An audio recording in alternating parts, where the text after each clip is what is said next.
Hello everyone, कैसे हैं आप सब। उम्मीद करती हूँ बहुत अच्छे होंगे। तो आज हम लोग जो है सीटेट के लिए नई सीरीज लेकर आए हैं और मैंने आप लोगों को बताया था कि सीटेट में हम लोग साइंस से स्टार्ट कर रहे हैं। साइंस में मैं चैप्टर आज आपको करवाऊंगी सेल का।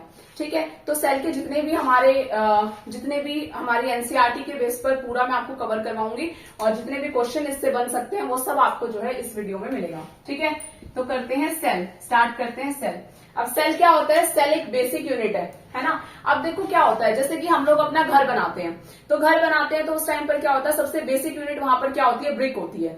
अब वो ब्रिक्स को हम जब ज्वाइन करते हैं तो वॉल बनती है। ऐसे ही सबसे बेसिक यूनिट सेल है। जब सेल्स को आप ज्वाइन करोगे तो बनेगा टिश्यू। जैसे आप वॉल बनती है जब ब्रिक्स को ज्वाइन करते हो, और टिश्यू को ज्वाइन करोगे तो क्या बनेगा? ऑर्गन। जैसे वॉल्स को ज्वाइन करके क्या बन जाता है? रूम बन जाता है ना। और जब ऑर्गन्स इकट्ठे होंगे तो क्या बनाएंगे? ऑर्गन सिस्टम बनाएंगे। जैसे रूम्स इकट्ठे होकर क्या बना देते हैं? पूरी बिल्डिंग बना देते हैं। और इस तरीके से फुल एक ऑर्गेनिज्म जो है वो बन जाता है। देखो सेल क्या है? Cell is also called structural and functional unit of life. Cell को स्ट्रक्चरल एंड फंक्शनल यूनिट बोलते हैं लाइफ की।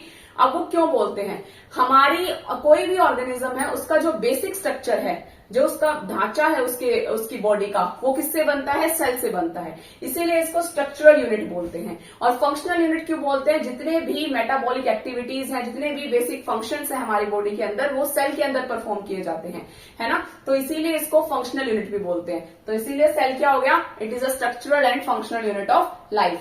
अब सेल को डिस्कवर्ड किसने किया था? सेल को डिस्कवर किया था किसने? Cell was discovered by Robert Hooke. इन सबका आपको पता है, रॉबर्ट हुक ने डिस्कवर किया था। और ये कहाँ डिस्कवर किया था? रॉबर्ट हुक ने कॉर्क सेल के अंदर जो है सेल को डिस्कवर किया था। कॉर्क होता है एक सोडे और बंटे की बोतल के ऊपर ना वुडन एक ब्लॉक सा लगा होता था। आजकल तो पता नहीं है कि नहीं, मिलती है कि नहीं। तो उसको जो है कॉर्क है। कॉर्क क्या है? Dead cells. डेड सेल मतलब कि उसका पार्ट हो गया ना, ब्रांच का एक, तो वो डेड सेल्स थे, उसको कॉर्क बोलते हैं। और उसमें से जो है सेल को डिस्कवर किया था किसने? रॉबर्ट हुक ने। ठीक है, उसके बाद आपसे पूछते हैं लिविंग सेल को डिस्कवर किसने किया था? क्वेश्चन आता है लिविंग सेल को डिस्कवर किसने किया था? तो लिविंग सेल को डिस्कवर किया था लीवेन हुक ने।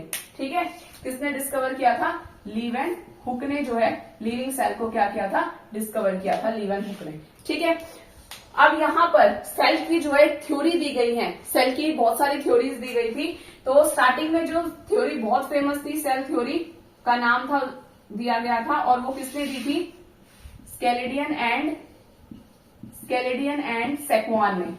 स्केलेडियन एंड सेक्वान ने, ये दोनों जो थे, एक तो बॉटनिस्ट और जियोलॉजिस्ट थे। ठीक है, तो सेल थ्योरी किसने दी थी? स्केलेडियन एंड सेक्वान ने।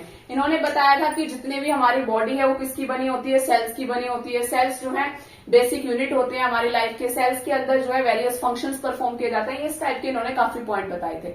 ठीक है, उसके बाद जो सेल थ्योरी को आप कह सकते हो थोड़ा सा मॉडिफाई किसने किया था?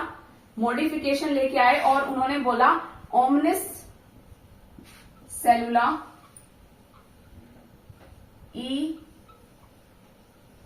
सेलुला। ओमनिस सेलुला ई सेलुला, इसका मतलब क्या होता है? इसका मतलब होता है ओल्ड सेल्स आर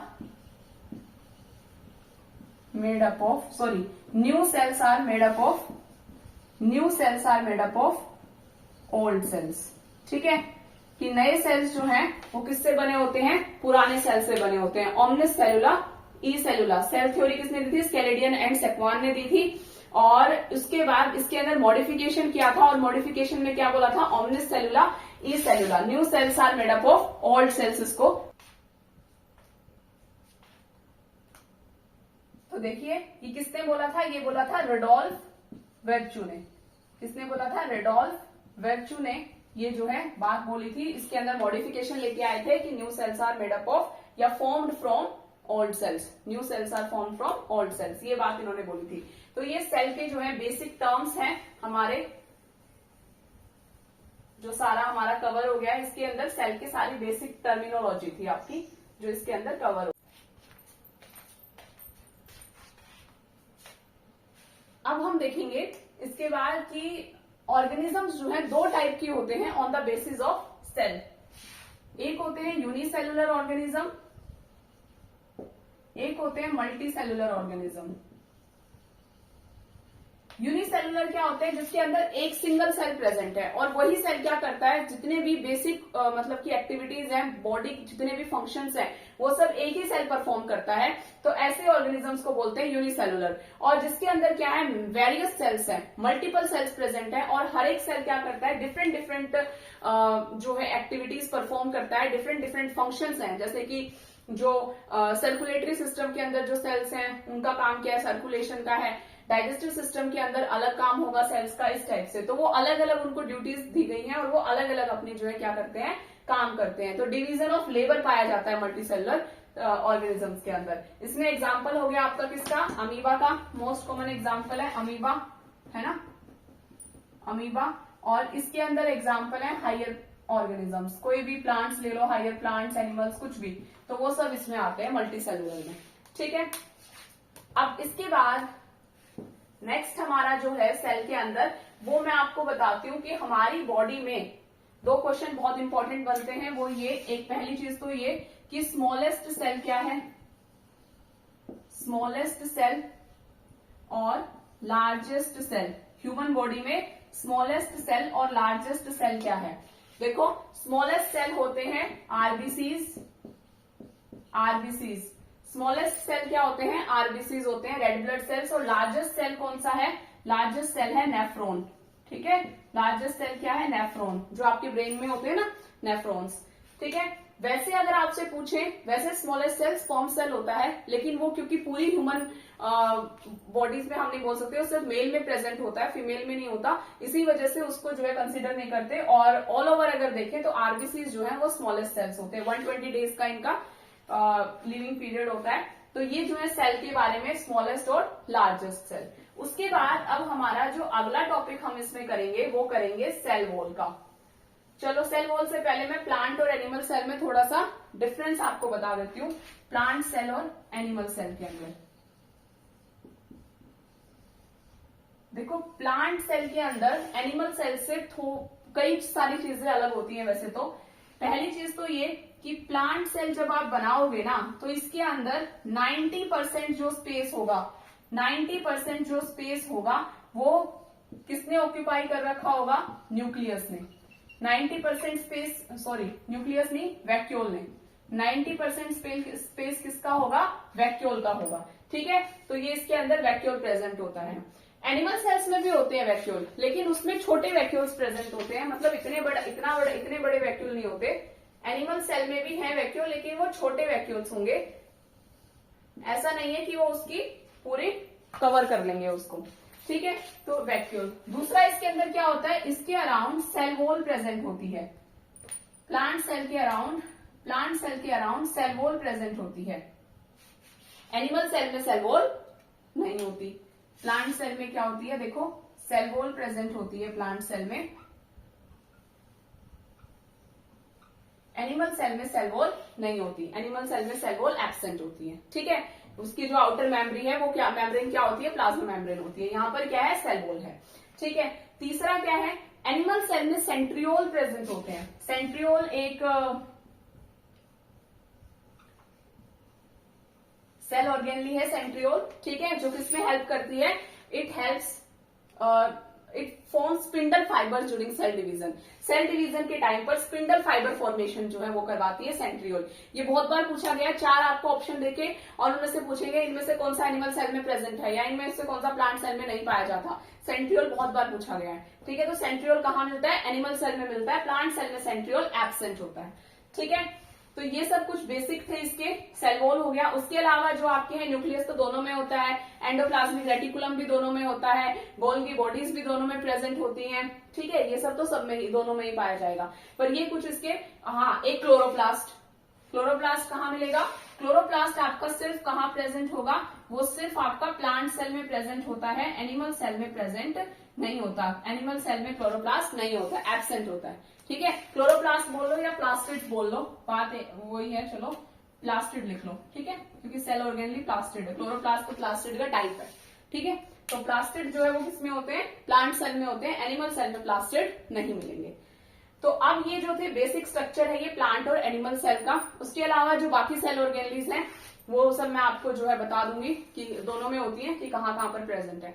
अब देखो सबसे पहले हम इसके अंदर आउटर बाउंड्री से बात करेंगे, वो बात करेंगे हम लोग सेल वॉल से। ठीक है, सेल वॉल होती है, उसके बाद प्लाज्मा मेम्ब्रेन होती है। प्लाज्मा मेम्ब्रेन के अंदर जो ये फ्लूइड फिल्ड स्पेस है ये दोनों में प्रेजेंट है, ये साइटोप्लाज्म है। ठीक है, ये साइटोप्लाज्म है। इस साइटोप्लाज्म के अंदर वेरियस सेल ऑर्गेनलीज प्रेजेंट होती है। जैसे कि हमारी बॉडी है, हमारी बॉडी सेल को एक बॉडी की तरह माने तो हमारी बॉडी में ऑर्गन्स प्रेजेंट है ना, ऐसे ही सेल की बॉडी में जो ऑर्गन्स है उनको सेल ऑर्गेनलीज बोला जाता है। अब वो जो ऑर्गेनलीज है कौन कौन सी है, जैसे कि एंडोप्लाज्मिक रेटिकुलम हो गया, गोल्गी बॉडीज होगी, माइटोकॉन्ड्रिया हो गया, लाइसोसोम हो गया, प्लास्टिड्स हो गई, सेंट्रियोल हो गया, ठीक है, राइबोसोम्स हो गए, ये सब जो है इनमें जो है प्रेजेंट होते हैं। ठीक है, अब इनके जो है अलग अलग डिफरेंट डिफरेंट फंक्शंस होते हैं। ठीक है, तो सबसे पहले आज हम लोग करेंगे सेल वॉल को। ठीक है, और इम्परमिएबल होती है, इम्परमिएबल होती है ये। ठीक है, किसकी बनी होती है सेल वॉल प्लांट्स में, सेलुलोज की बनी होती है। It is made up of cellulose. ये भी क्वेश्चन आ चुका है कि किसकी बनी होती है सेल वॉल, सेलुलोज की बनी होती है, प्लांट सेल के अंदर ही प्रेजेंट होती है। और ये ठीक है, अब जैसे यही सेल वॉल अगर आपसे फंगस में पूछे तो किसकी बनी होती है, काइटिन की बनी होती है। ठीक है, और बैक्टीरिया में पूछे तो पेप्टिडोग्लाइकेन की बनी होती है। तो सेल वॉल हो गया। सेल वॉल का देखो फंक्शन क्या होता है, ये आउटर कवरिंग है प्लांट सेल की। अब प्लांट्स जो होते हैं ना, देखो एक जगह से दूसरी जगह मूव नहीं कर सकते, वो एक जगह पर रिजिड होते हैं, तो उनको वहीं पर जो है वेरियस ड्रास्टिक कंडीशंस भी फेस करनी है। जैसे इन्वायरमेंटल कंडीशंस हो गई, मान लो आंधी आ गई, तूफान आ गया, बारिश आ गई, है ना, या कुछ और किसी पैथोजन अटैक करने लग गया, कुछ भी हो गया, है ना। एनिमल्स तो एक जगह से मूव करके दूसरी जगह भाग जाएंगे, लेकिन प्लांट्स के साथ तो ऐसा नहीं है ना। तो इसीलिए उनको जो है प्रोटेक्शन के लिए क्या है, उनके पास सेल वॉल है। और सेल वॉल किसकी बनी है, सेलुलोज की बनी है। तो वो किसी भी सब्सटेंस को इम्परमिएबल होती है, किसी भी सब्सटेंस को एंट्री नहीं देती, खासकर हार्मफुल सब्सटेंसेस को। ठीक है, तो ये इसकी आउटर कवरिंग होगी। तो इसके फंक्शन क्या हो गए सेल वॉल के, सेल वॉल का फंक्शन क्या है, सेल वॉल प्रोटेक्शन प्रोवाइड करती है, प्लांट को क्या देती है, प्रोटेक्शन देती है। ठीक है, प्रोटेक्शन प्रोवाइड करती है। दूसरा, बर्स्टिंग से प्रिवेंट करती है, प्लांट सेल को बर्स्टिंग से बचाती है कि बर्स्ट ना हो जाए प्लांट सेल। ठीक है, तो उससे जो है प्रिवेंट करती है। तो ये थे सारे सेल वॉल के फंक्शन। इसके बाद आ जाओ अब cell membrane. Cell membrane, cell membrane को क्या बोलते हैं, प्लाज्मा मेम्ब्रेन भी बोलते हैं, इसको प्लाज्मा मेम्ब्रेन भी बोलते हैं। और ये सेलेक्टिवली परमिएबल होती है, क्योंकि ये सब्सटेंसेस को सेलेक्ट करके ही एंट्री देती है इनसाइड द सेल या आउटसाइड द सेल। दूसरी बात, इसको सेमी परमिएबल भी बोलते हैं। सेमी मतलब हाफ, कुछ चीजों के लिए परमिएबल है, कुछ के लिए नहीं है। तो ये सेल मेम्ब्रेन हो गई। अब सेल मेम्ब्रेन जो है किसकी बनी है, सेल मेम्ब्रेन बनी है लिपिड प्लस प्रोटीन की, लिपिड प्लस प्रोटीन की बनी होती है, इसलिए लाइपोप्रोटीन भी बोल देते हैं। तो लिपिड प्लस प्रोटीन की क्या बनी होती है, सेल मेम्ब्रेन बनी होती है। ठीक है, अब इसका जो मॉडल था सेल मेम्ब्रेन का, लिपिड और प्रोटीन के रिस्पेक्ट में जो है मॉडल था, और वो दिया था सिंगर एंड निकोलसन ने, सिंगर एंड निकोलसन ने। ठीक है, तो सिंगर एंड निकोलसन ने जो है सेल मेम्ब्रेन के लिए सेल मेम्ब्रेन का स्ट्रक्चर, एक ढांचा, उसके लिए मॉडल प्रिपेयर किया था। और वो दिया था किसने, सिंगर एंड निकोलसन ने दिया था, 1972 में दिया था।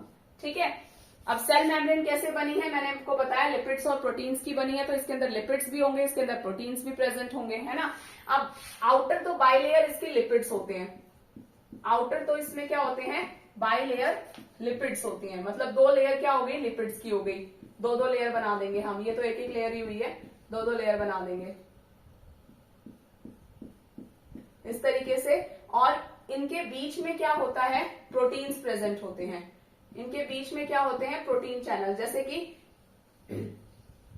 जो ये प्रोटीन्स हैं, कुछ ऐसे होते हैं प्रोटीन्स, और कुछ क्या होते हैं जो बाहर बाहर की तरफ होते हैं, इनको एक्सट्रिंसिक प्रोटीन बोलते हैं। सॉरी, कुछ यहाँ बीच में प्रेजेंट होते हैं, इनको इंट्रिंसिक प्रोटीन बोला जाता है। तो देखो कुछ क्या होते हैं, एक्सट्रिंसिक प्रोटीन्स होते हैं, जो कहाँ प्रेजेंट होते हैं, आउटर में प्रेजेंट होते हैं इसके, है ना, ये एक्सट्रिंसिक प्रोटीन है। अब कुछ क्या होते हैं, इंट्रिंसिक जो अंदर प्रेजेंट होंगे इनको क्या बोलेंगे, इंट्रिंसिक प्रोटीन्स बोलेंगे। और कुछ क्या होते हैं, इंटीग्रल प्रोटीन्स होते हैं, इनको इंटीग्रल प्रोटीन्स बोलते हैं। ये देखो पूरे इसमें फैले हुए हैं, इंटीग्रल प्रोटीन्स होते हैं ये, ठीक है। तो इस टाइप का जो है इसका स्ट्रक्चर होता है। सिंगल एंड निकोलसन ने दिया था।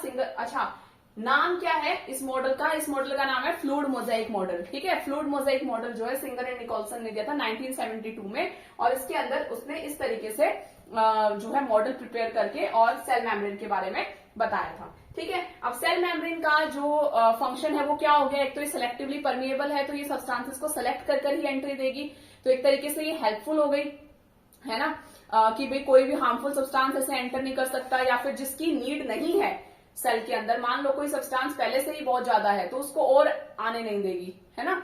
और इस तरीके से कैटायन एनायन बैलेंस में भी हेल्प करती है, ठीक है। प्रोटेक्शन में हेल्प करती है।